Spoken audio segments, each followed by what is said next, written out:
In the early 11th century, many people in Western Europe believed that Christian society was entering a new period of growth and renewal.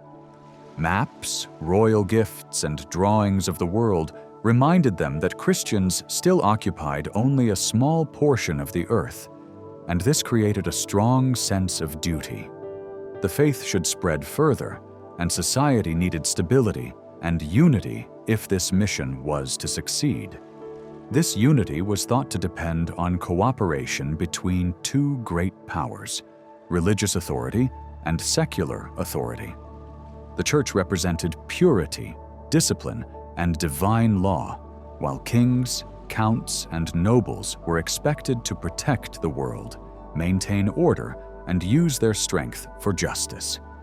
The church played a central role in preserving older traditions from ancient Rome. Roman city structures survived in places like southern France, where stone walls, arches, and street patterns still showed the past. Each city had a bishop, who combined religious authority with many duties that once belonged to Roman officials. Cathedrals and the bishop's residence formed the heart of urban life, and cathedral schools educated the clergy who would govern surrounding regions. Bishops supervised priests in rural areas, corrected errors in belief, punished serious moral faults, and relied on trusted local men to report crimes or forbidden relationships. Even with this authority, they faced resistance. Noble families had their own long-held customs about marriage, honor, and vengeance, and these did not always match Christian teaching. Ordinary people also kept older rituals, healing charms, magical practices, festival dances, and folk beliefs that priests tried to suppress but rarely eliminated. There were even groups who called themselves Christian but rejected church authority and its sacraments.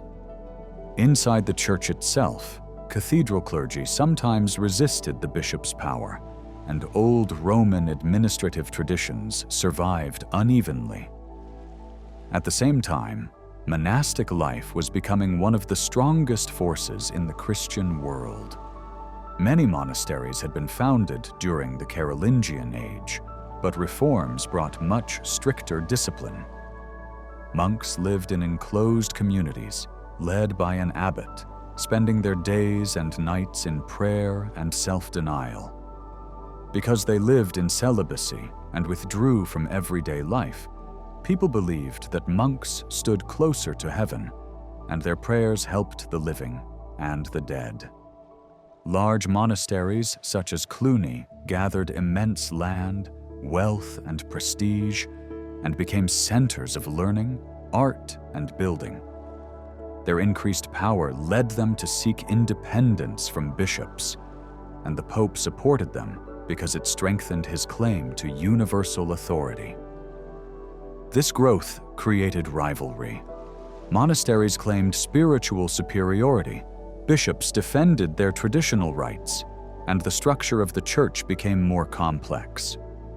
Some thinkers argued that monks should guide not only ordinary Christians, but also bishops and rulers because of their purity and dedication.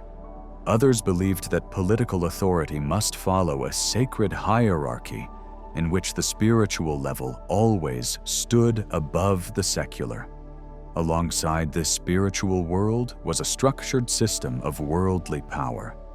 Young nobles were raised in princely households, trained in both religious knowledge and military discipline. In the early 10th and 11th centuries, writers saw the Old Western Empire as a collection of many different peoples, each with its own laws and traditions. Gaul, what we now call France, was only one part of this larger world, and even within Gaul there were Franks, Burgundians, Aquitanians, Bretons, Normans, Flemings, and many others.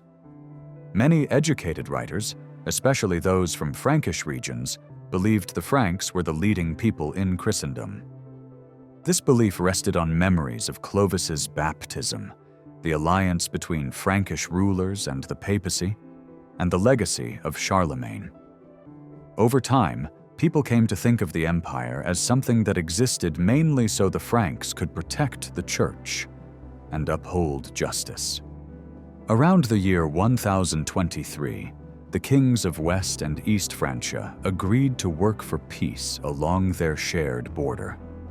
Their kingdoms had once been part of the Carolingian Empire, created in 843, but by Ralph Glaber's time, most of the middle and eastern regions had been absorbed by the German king, who also claimed the imperial title.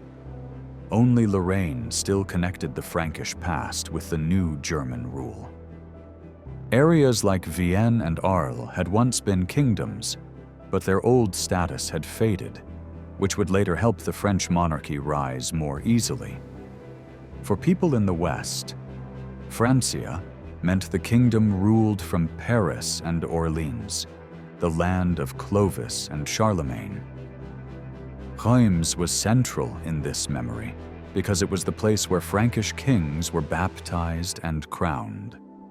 Monasteries preserved stories about Charlemagne, sometimes even forging documents in his name. By the year 1000, Western Franks had a strong sense of identity, while Eastern regions increasingly called themselves the Kingdom of the Teutons. In the West, writers treated Gaul and France as almost the same thing. The idea of kingship came from both Roman and biblical traditions. Roman emperors had once given the title king to leaders within the empire, granting them power while still keeping them inside the Roman system. Churchmen, however, used David and Solomon as their models, though they warned Frankish kings not to repeat those figures' moral mistakes. Frankish kings were surrounded by bishops, were crowned with sacred oil, and were placed at the top of society alongside church leaders. Their anointing at Reims gave them a priest-like character and was believed to give them divine wisdom. Only kings and bishops received such anointing, marking them as superior to nobles and warriors. Yet kings were still subject to divine law, and bishops often used this to challenge royal behavior, especially in matters of marriage. Despite these tensions, the alliance between kings and bishops remained the heart of the political order. In every city, the bishop ranked above the count. Unlike in Germany, French kings never fully turned bishops into territorial princes, which later prevented the church versus empire conflicts that shook the German world. Kingship also depended on loyalty. Kings relied on bishops and leading nobles to keep order, advise them, and enforce their authority. Writers stressed that kings needed the faithful service of the realm's major lords. Frankish kings recognized no earthly superior and treated the German emperor as an equal. Some thinkers even argued that earlier Frankish rulers had held both royal and imperial authority at once. Succession was not always simple. Although royal bloodlines were seen as sacred and often traced back to legendary Trojan ancestors, the kingdom was not divided among brothers after 843.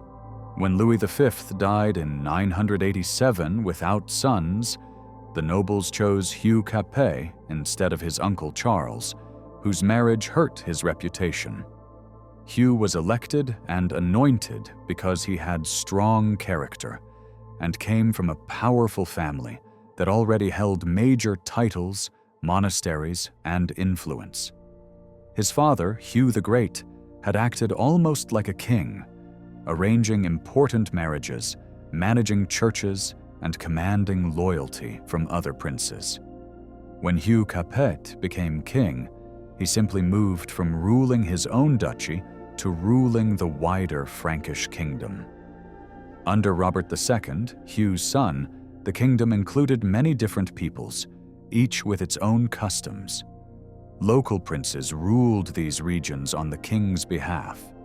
They held royal lands, oversaw castles, and had rights similar to the king within them. In the north, 5 major powers dominated the political landscape: the Royal Duchy of Francia, Burgundy, Flanders, Normandy, and Brittany.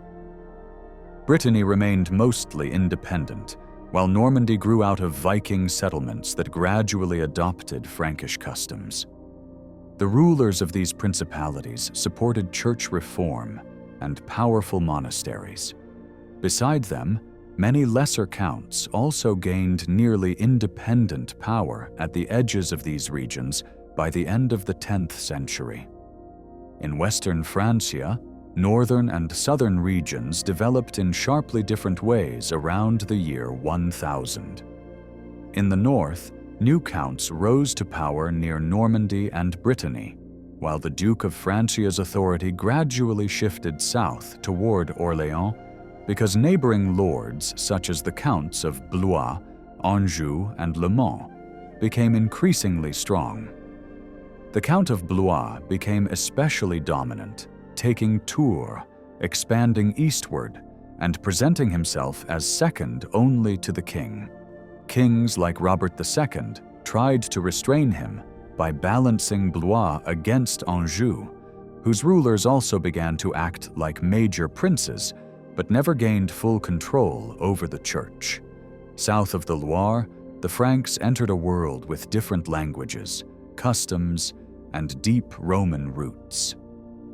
Northern travelers often could not understand local speech, and southern religious practices, especially reverence for ornate saint statues, seemed strange to them.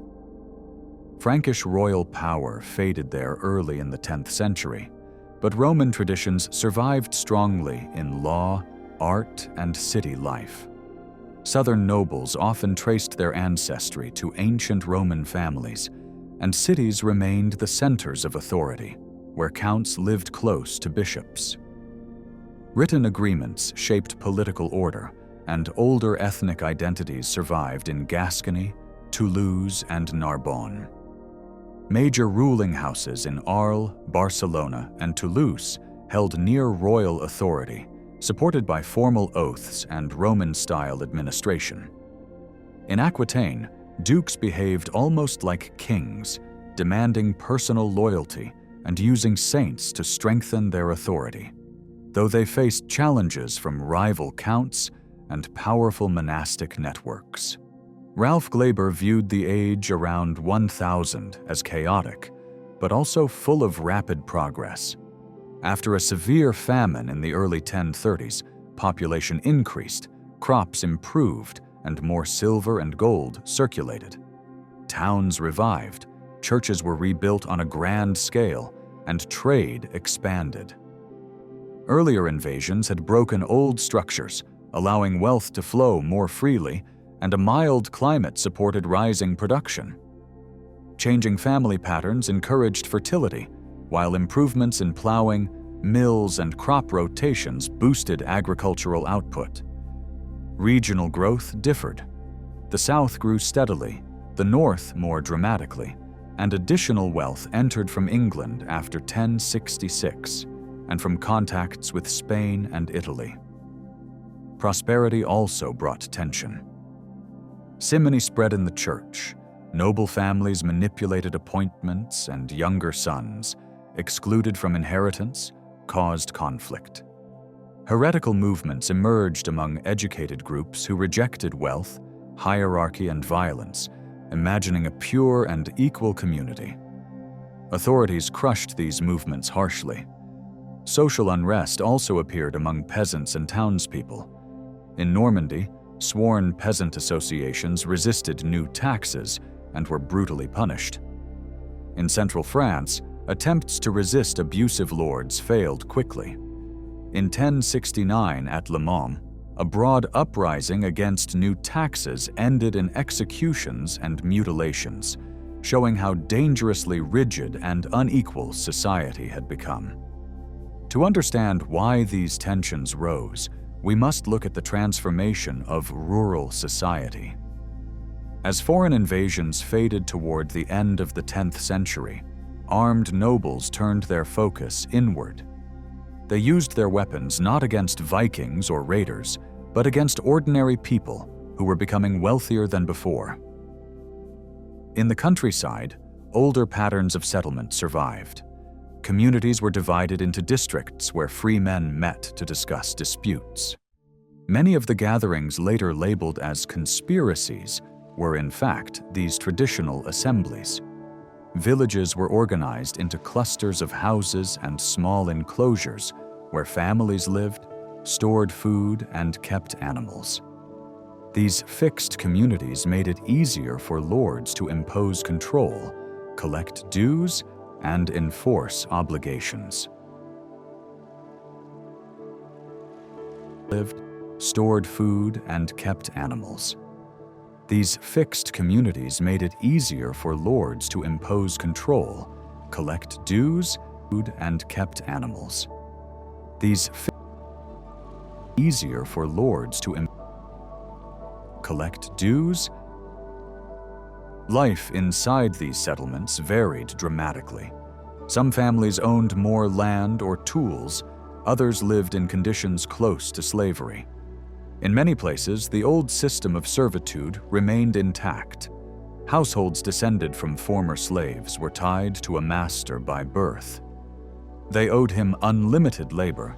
He controlled the marriages of their daughters, and he took their possessions when someone died. These families were practically extensions of the lord's household. Their daily work supported the large domestic centers that archaeology reveals. In contrast, other regions had clusters of independent farmers, especially where the population was thinner. Most peasants, however, lived in a relationship of dependency marked by regular offerings to their lord. At major festivals, they gathered in procession, bringing small gifts, coins, wine, bacon, symbolizing loyalty. In return, the lord hosted a feast and displayed his authority. This mirrored the structure of the wider political world, in which major nobles owed allegiance to the king. At the start of the 11th century, this system began to split into two sharply opposed groups: those who ruled and carried weapons, and those who labored and were considered poor. The middle layers of society, the moderately prosperous families who once stood between the great and the lowly, were squeezed out. A few rose into the ranks of local elites, but many slid downward until they were indistinguishable from the dependent classes. This widening divide produced anger and instability. It is no accident that the sworn alliances of rebels in Normandy and Maine came from this middle group, who felt abandoned and excluded. Meanwhile, powerful nobles expanded their authority, and the area in which public power had once been shared fragmented into many small zones of private rule. Because written evidence from this period is extremely limited, we can only form a faint picture of how social change affected rural communities. What we can see is that population growth placed enormous pressure on the land. After the early 12th century, bread became the main food for most people, which meant more fields had to be plowed and sown. As cultivated land expanded, the open spaces that had once supported wild food, pasture, and seasonal movement shrank. Families who had moved from place to place earlier now became anchored to the land, settling in areas that had already been cleared and improved. We find examples of former wanderers choosing a permanent home, marrying, and establishing long-lasting local lineages under the authority of local rulers. The history of land use was closely tied to the growth of political power because permanent settlement made the population easier to control. Modern historians have proposed different ideas about how rural settlement developed in Europe. Some argue that simple, fragile houses allowed communities to stay mobile until the 11th century. Others believe that scattered families were gradually forced into permanent clusters, often gathered around a hilltop stronghold. Later research combined both ideas, suggesting that the late 10th and early 11th centuries saw a general shift toward fixed villages. Huts that were once scattered across the countryside began forming compact groups, sometimes fenced or walled, and granted local status. These early villages became centers for managing surrounding land, which was divided for crops, pasture, vines, and shared resources. A central point, such as a fort, or more commonly, a small church with its burial ground, held the community together. Over time, the graveyard moved from the edge of settlement to a position beside the church, creating a new kind of social unity between the living and the dead. Evidence for early villages is scarce before the 14th century, since surviving documents are few and place names often misleading. Archaeology helps, but digs are expensive, limited, and hard to date precisely. Even so, the material suggests that settlements were not as mobile as once believed. Temporary buildings may have been flimsy, but the enclosed plots around them had legal identity and often remained in use even after being abandoned for a time. These enclosures enriched the soil through constant human and animal activity, supporting vegetables and small-scale farming long before the surrounding fields became stable or permanent. Gradually, enclosed fields and vineyards became long-lasting features, while shifting pastures continued to exist on the edges. Different regions developed at different speeds, a fact still visible in the landscape today. Normandy, for example, shows a pattern unlike that of Provence, where ancient estates survived. In some southern regions, clusters of houses gradually replaced older settlement forms. In the region around Cluny, in eastern France, long-standing Roman sites shaped the pattern of later villages. Around Cluny, in eastern France, long-standing Roman sites shaped the pattern of later villages. Later villages. Later villages. Later villages.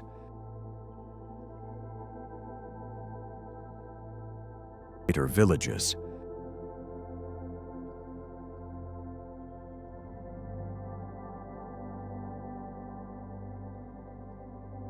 Later villages.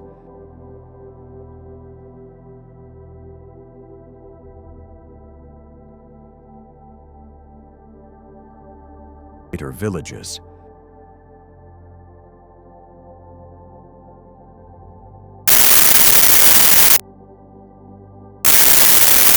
Later villages.